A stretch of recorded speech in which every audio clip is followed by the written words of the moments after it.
तो साथियों, आप लोगों को बताना चाहती हूँ कि सोशल मीडिया के माध्यम से आप सभी ने देखा, हमने भी देखा और अलग अलग तमाम तरीके के जो भी सोर्सेस हैं उनसे पता चला। लेकिन मेरे ये स्वभाव का हिस्सा है कि किसी भी केस के बारे में जब मैं लाइव आती हूँ या किसी भी केस को हैंडल करती हूँ, अपने हाथ में लेती हूँ, तो मेरी कोशिश ये रहती है कि मैं उस केस में पर्सनली लोगों से बात करूं, जो भी ऑफिसर्स हैंडल कर रहे हैं, एसएचओ हैं, सीओ हैं, एसपी हैं या जिस भी रैंक का ऑफिसर है उनसे मैं बात करने की कोशिश करती हूं। ये घटना है हाथरस जिले के भूलगढ़ी गांव की। पुलिस स्टेशन है जिसका नाम है चंदपा पुलिस स्टेशन। हमारी आज बात हुई है चंदपा पुलिस स्टेशन के जो भी एसएचओ हैं उनके साथ बात हुई है, जो सीओ हैं वो इस केस को हैंडल कर रहे हैं उनके साथ हमारी बात हुई है। और ये जो बेटी है जिसके साथ ये हीनियस क्राइम हुआ, उसका गला दबाया, उसको मारने की कोशिश की गई और उसकी जीभ भी जो है वो करीब करीब मतलब हम कहेंगे कि कटी नहीं है, लेकिन बोलने में वो अक्षम है। जीभ उसकी काफ़ी डैमेज हो गई और उसके साथ रेप किया गया। आगे एसएचओ का कहना था, हमारी जब बात हुई कि आगे बेटी ने नहीं बताया रेप हुआ, लेकिन बाद में उसका जो भी डीडी उन्होंने किया, स्टेटमेंट लिया, तो उसमें ये चीज़ बेटी ने बताई कि उसके साथ इन 4 लड़कों ने रेप किया, उसको किडनैप किया, उस बच्ची के साथ रेप किया, उसको जान से मारने की कोशिश की। और इस जो भी ये एफआईआर दर्ज हुई है इस केस में, उसमें जो मुकदमा है वो 307 धारा आईपीसी की 307, 354 और 34 SC ST एक्ट लगा है, क्योंकि ये बेटी जो है वो दलित समाज की बेटी है, तो ये एक्ट भी लगा है। अभी तक की जो अपडेट है वो आप लोगों को मैं बता रही हूँ कि जो भी 4 लड़के हैं उनको अरेस्ट किया जा चुका है। और जो सीओ साहब से हमारी बात हुई है, ब्रह्म सिंह जी से, उनका कहना है, मैंने जब उनको कहा कि आप लोग इस केस में कितना जल्दी हो सके आप चार्जशीट फाइल करके दीजिए और जल्दी से जल्दी इस केस का फास्ट ट्रायल हो। और मेरे जानने वाले भी जो अलीगढ़ में बेटी पहले अलीगढ़ में थी, अभी जो लोग भी हाथरस में होंगे उनसे मैं कांटेक्ट करूंगी कि वो ज़्यादा से ज़्यादा जो भी लॉयर हैं वहाँ से उनका सपोर्ट करें लीगल तरीके से जो भी हो, क्योंकि इस केस को जो सरकारी वकील है वो तो देखेगा ही, लेकिन मेरा अपना मानना है कि इस तरीके के मैटर्स में अगर प्राइवेट लॉयर भी होता है तो ज़्यादा सही रहता है, क्योंकि फैमिली को बहुत सारी चीज़ें नहीं पता चल पाती हैं। ऐसा प्रोसीजर नहीं है कि हर चीज़ जो भी ट्रायल चल रहा है उस ट्रायल में फैमिली को हर चीज़ से, जो विक्टिम परिवार है उसको अवेयर करा जाए। और बहुत सारे जो सरकारी एडवोकेट होते हैं वो ठीक से बात तक नहीं करते हैं, लोगों को पता नहीं चलता है। तो जब प्राइवेट एडवोकेट रहता है तो उसकी भी बात सुनी जाती है, वो सारी चीज़ों को अपडेट रखता है और कहीं पर भी कुछ भी डाउटफुल चीज़ें होती हैं तो उसको भी अपना आर्गूमेंट करने का अधिकार होता है। आज मैं लाइव आई हूँ, निर्भया केस को हैंडल किया, ललितपुर में एक बेटी के साथ क्राइम हुआ, मैं लाइव आई, बहुत लोग आवाज़ उठाते हैं, लेकिन सबसे बड़ा सवाल ये है कि हमारे समाज में आखिर क्या वजह है कि ये घटनाएं नहीं रुक रही हैं। अगर ये घटनाएं नहीं रुक रही हैं तो हमें एक बार फिर से विचार करने की ज़रूरत है कि कमियां कहाँ हैं।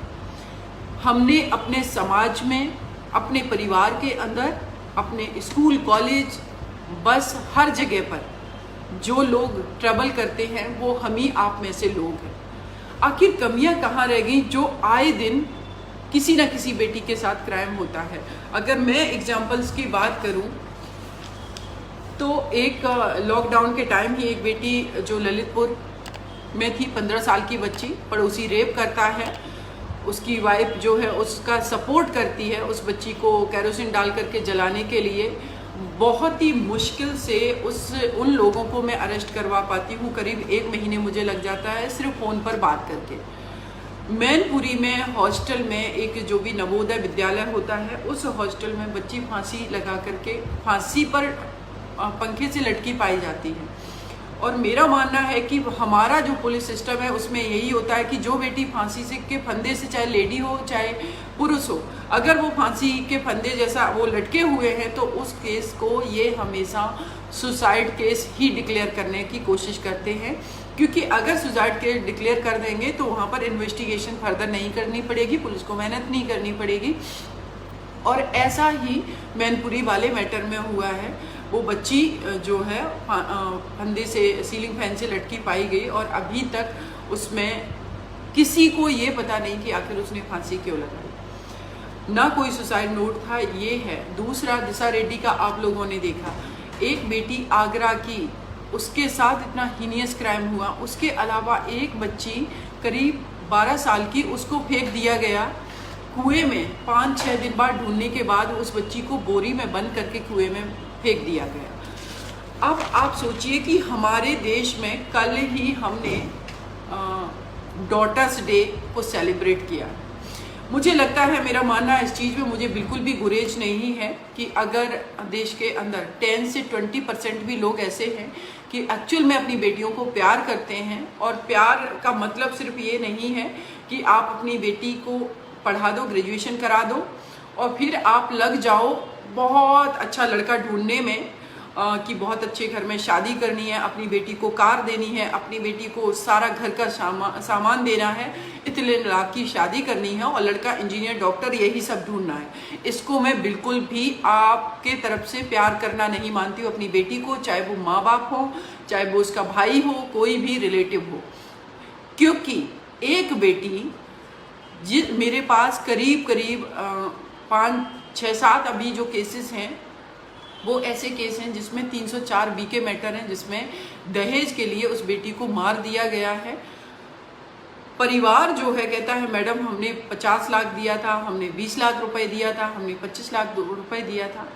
तो मैं इस समाज के लोगों से ये जानना चाहती हूँ कि जो आपने पैसे दिए, उस पैसे को देकर के आपको लगता है आप बहुत प्रतिष्ठावान व्यक्ति हैं, अगर वो उतनी मनी आपने अपने बेटी के एजुकेशन पे, उसकी अच्छी हेल्थ पे, उसको एक्सपोजर मिले, उसके स्पोर्ट्स खेलना चाहती, आगे बढ़ना चाहती, जो भी काम करना चाहती, उस पर अगर आपने खर्च किया होता तो शायद आपकी बेटी 1-2 साल या 7 साल के अंदर फांसी के फंदे पर लटकी ना मिलती, किसी को आग लगा के ना जलाया गया होता, किसी का गला दबा के ना मारा गया होता। ऐसा नहीं होता, आपकी बेटी भी जीवित होती और वो भी आगे बढ़ कर के कुछ कर रही होती। लेकिन नहीं, आप लोग चाहते हैं कि समाज में बदलाव हो, लेकिन अपनी मानसिकता नहीं बदलना चाहते हैं। मानसिकता की अगर हम बात करें तो इस देश के अंदर मैं कहूँगी कि बहुत ही दोगले किस्म के लोग रहते हैं। एक कहते हैं कि बेटियों को सशक्त कर दो, उनको आगे बढ़ने दो, और दूसरा ही किसी और की बेटी है, अपने घर की बेटी को प्रमोट करेंगे, किसी और की बेटी है तो ना तो उसको प्रमोट करना दूसरी बात है, लेकिन उस बेटी का सपोर्ट भी नहीं करेंगे, लेकिन उसको अंडर एस्टिमेट करेंगे। और अगर वो घर से बाहर निकलती है, जैसे कि ये बेटी खेतों पर गई हुई थी, देखिए क्या उस बच्ची के साथ किया गया। 19 साल की बेटी है जिसके साथ इतनी दरिंदगी की गई। क्या वो अपने जीवन में कभी भी अपने आप को उस लेवल पर वो रख करके सोच पाएगी? और क्या वो इन सारी घटनाओं को जो उसके साथ क्राइम किया गया उसको बारे में उससे कभी भी बाहर निकल पाएगी? तो ये सब हमें बहुत सारा सोचने की आवश्यकता है। अब देखिए कि निर्भया केस में 4 लोगों को फांसी दी गई, उसके बाद लगा समाज में कि बहुत सारा बदलाव होगा, लोग डरेंगे, लोगों के अंदर डर पैदा होगा, लेकिन ऐसा नहीं हुआ। केस अभी भी क्राइम उतना ही तरीके से हीनियस क्राइम हो रहे हैं। उसके पीछे जो 2-3 वजह समझ में आई मुझे, वो ये है कि निर्भया केस जो है दिल्ली की राजधानी में ये क्राइम हुआ और बहुत हाईलाइट मैटर हो गया, क्योंकि ऑब्वियस सी बात है कि अगर दिल्ली की हमारी देश की राजधानी है और वहाँ पर एक बेटी के साथ इतना हीनियस क्राइम हुआ तो मीडिया को कवरेज देना ही देना था। रूरल एरिया तक मीडिया नहीं पहुँचती है। इट मीन्स कि मीडिया भी अपनी रिस्पॉन्सिबिलिटी नहीं निभाती। उनको लगता है कि कोई मैटर हाईलाइट हो गया तो उसके पीछे सब पड़ जाएंगे, बाकी मैटर्स में लोग नहीं आता है मीडिया। कई केसेस में मैंने मीडिया को खुद बात की कि आप कवरेज कीजिए, इस तरीके का मैटर है, लेकिन नहीं करते हैं लोग। तो लोगों में डर नहीं है। अगर निर्भया केस में 4 अपराधियों को फांसी की सजा वो भी 7.25 साल के बाद हो भी गई, तो लोगों को ये पता है कि जब निर्भया जैसे केस में जो इतना हाईलाइटेड था, करीब 7.25 साल का समय लग गया, तो हम जो क्राइम कर रहे हैं यहाँ तो पुलिस भी सक्रिय नहीं है, यहाँ तो समाज के जो लोग हैं वो भी, जो भी अपराधी हैं उनके सपोर्ट में खड़े हो जाते हैं। बेटी जो है जिस परिवार की है वो गरीब परिवार है, वो बहुत भागदौड़ नहीं कर सकता, बहुत पैसे खर्च नहीं कर सकता है लीगल तरीके से लड़ाई लड़ने में, और पुलिस जो है वो उतनी निष्क्रिय है कि जब भी एक पीड़ित परिवार पुलिस स्टेशन के अंदर जाता है और वो कहता है कि हमारे साथ ये क्राइम हुआ, तो 50 सवाल उस परिवार से पूछे जाते हैं। उस बेटी को जिसके साथ इतना हीनियस क्राइम हुआ उससे इस तरीके के क्वेश्चन पूछे जाते हैं। काउंसलिंग जैसी अभी भी एक जो प्रोसीजर लॉ का है कि काउंसलिंग उस बेटी की होनी चाहिए, बच्ची की जिसके साथ भी क्राइम हुआ, काउंसलिंग जैसी व्यवस्था नहीं है कि उसको कम से कम उसके माइंड को प्रिपेयर किया जाए कि जो उसके साथ क्राइम हुआ वो सारी बातें बता सके। तो अभी जो हाथरस में भी बेटी के साथ क्राइम हुआ, तो उसमें भी वो बेटी शुरू में बता ही नहीं पा रही थी कि उसके साथ एक्चुअल में हुआ क्या। एक तो उसकी जीभ कटी हुई जिसकी वजह से वो बोल नहीं पा रही थी। हम सिर्फ खोखली बातें करके इस देश के अंदर बेटियों को ना तो सुरक्षित कर सकते हैं, ना उनके हक की लड़ाई जो है हम लड़ सकते हैं। कुछ फेसबुक पे पोस्ट लिख देने से या कोई मैटर हाईलाइट हो जाने से, मीडिया में आ जाने से 1-2 बेटियों को न्याय मिल भी जाता है, तो उससे समाज में बदलाव नहीं हो जाता। और इसीलिए हमने देखा है कि बहुत सारी जो क्राइम है वो अभी भी कंटिन्यू हो रहे हैं। लेकिन अगर हम अदर और केसेस की बात करें तो मेरे पास करीब आप लोगों को मैं बताना चाहूँगी कि हमारे पास बहुत सारे ऐसे मैटर्स हैं जिन मैटर्स को मैं हैंडल कर रही हूँ, जिसमें एक मैटर है, मैं बेटी का नाम नहीं लूँगी, उनके फादर का नाम नहीं लूँगी। वो मैटर जो है, बेटी की शादी होती है, ससुराल जाती है, ससुराल के लोग जो हैं वो क्रिमिनल माइंडसेट के हैं। उसका हस्बैंड जो उसके साथ बहुत गलत तरीके से संबंध बनाता है, उस लड़की का जेठ उसके साथ रेप करता है, उस लड़की के साथ उसका नंदोई जो है वो रेप करता है। और उसके बाद कोरोना हो जाता है, वो लोग FIR दर्ज नहीं करा पाते क्योंकि उत्तर प्रदेश के रहने वाले, दिल्ली में ये क्राइम हुआ। तो आप लोग सोचिए कि जब वो FIR कराने जाते हैं, लॉकडाउन समाप्त होता है, तो पुलिस का कहना इतने दिनों तक क्यों नहीं आए। जब मैंने बहुत पुलिस को इंसिस्ट किया, मैंने SP वगैरह लेवल पर जब पहुंची, बात की, FIR दर्ज हो गई लेकिन अभी तक अरेस्टिंग नहीं हुई।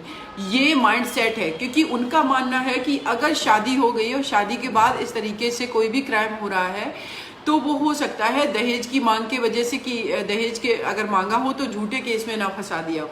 ये माइंडसेट है हमारी पुलिस व्यवस्था का।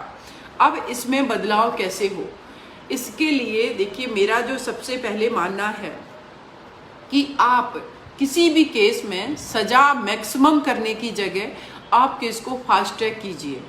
पुलिस व्यवस्था को बदलने की आवश्यकता है। पूरा हमारा जो सिस्टम है, अगर उस सिस्टम को आप देखेंगे तो एक तरीके से, जिस तरीके का सिस्टम बना रखा है कि जब भी कोई क्राइम हुआ, फर्स्ट स्टेप जो होता है विक्टिम का, जो पीड़ित परिवार का, पीड़िता का, वो है पुलिस स्टेशन जाना। अगर जो पीड़िता है उससे अगर पावरफुल परिवार का कोई व्यक्ति है जिसने उसके साथ क्राइम किया, पॉलिटिशियन लिंक है, वो पॉलिटिक्स में है, वो या डिपार्टमेंट का, पुलिस डिपार्टमेंट का है, या कोई सोसाइटी में और भी पावरफुल लोग हैं, तो फिर वहाँ पर बहुत ही मुश्किल होता है, वो पुलिस को इन्फ्लुएंस कर लेते हैं। और मैं ये बात दावे के साथ कहती हूँ कि 10%, हार्डली 10% मेरे देश की जो पुलिस व्यवस्था है वो 10% है जो एकदम से न्यूट्रल तरीके से काम करती।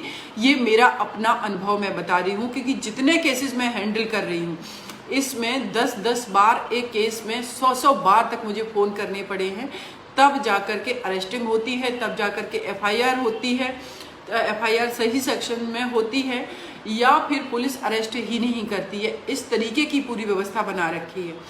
तो जब फीमेल के लिए आपने लॉ बना दिए हैं, कानून बना दिए हैं, तो फिर उनका इम्प्लीमेंटेशन क्यों नहीं है।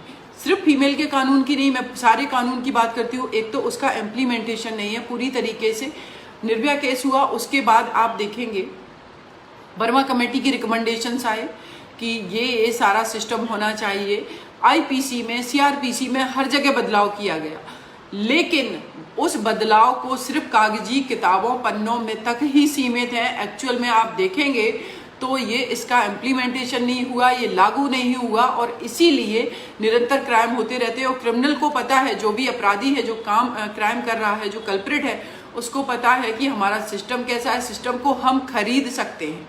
और दूसरी, अगर हमने पुलिस को खरीद लिया, और पुलिस बिकती है, ये मैं बात दावे के साथ कहती हूँ। हालांकि इस केस में मैंने देखा जो हाथरस का है कि पुलिस सेंसिटिवली वर्क कर रही है, अच्छे से वर्क कर रही है, लेकिन जनरली जो मैं बात कर रही हूँ वो ऐसा ही है कि पुलिस इन्फ्लुएंस होती है। पुलिस, किसी पावरफुल व्यक्ति का फोन आएगा तो इन्फ्लुएंस होगी, पुलिस पैसे ले लेती है, चार्जशीट को बदल देगी, चार्जशीट में हल्के जो भी है सेक्शंस में चार्ज फ्रेम करवाया जाता है। और जब ये मैटर कोर्ट में पहुंचता है तो कोर्ट की व्यवस्था की मैं बात करूं, यहाँ पर जजों की संख्या कम है।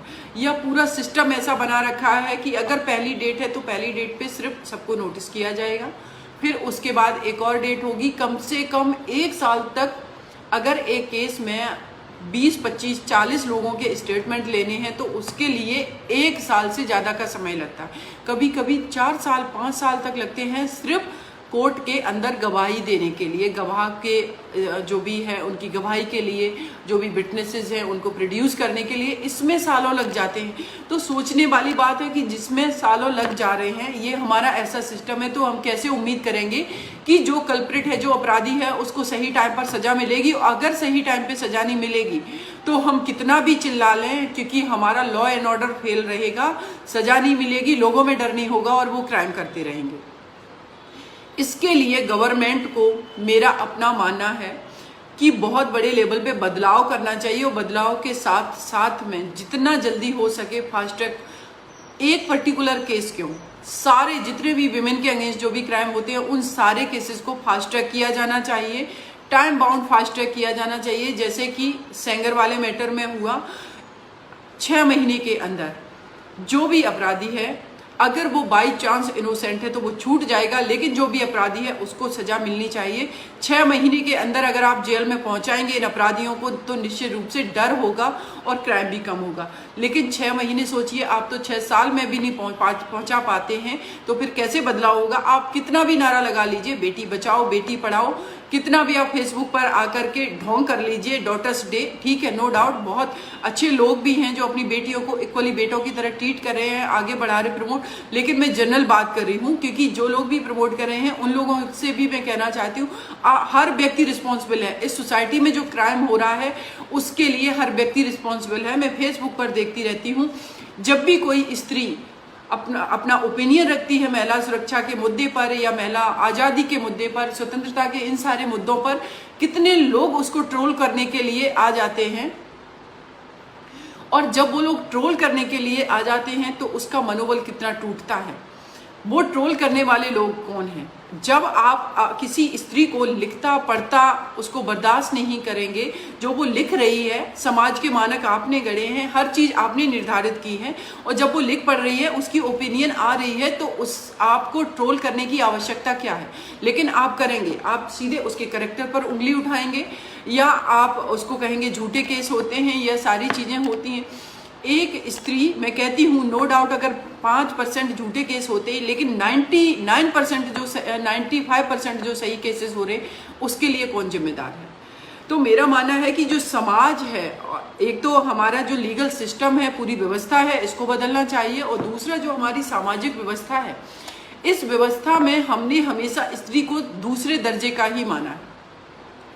ताज्जुब इस बात का होता है कि हमारे व्यवस्था इस तरीके की है कि जो भी अगर गर्भ में बेटी है तो उसको मार दिया जाएगा, क्योंकि उनको हर हाल में बेटा चाहिए।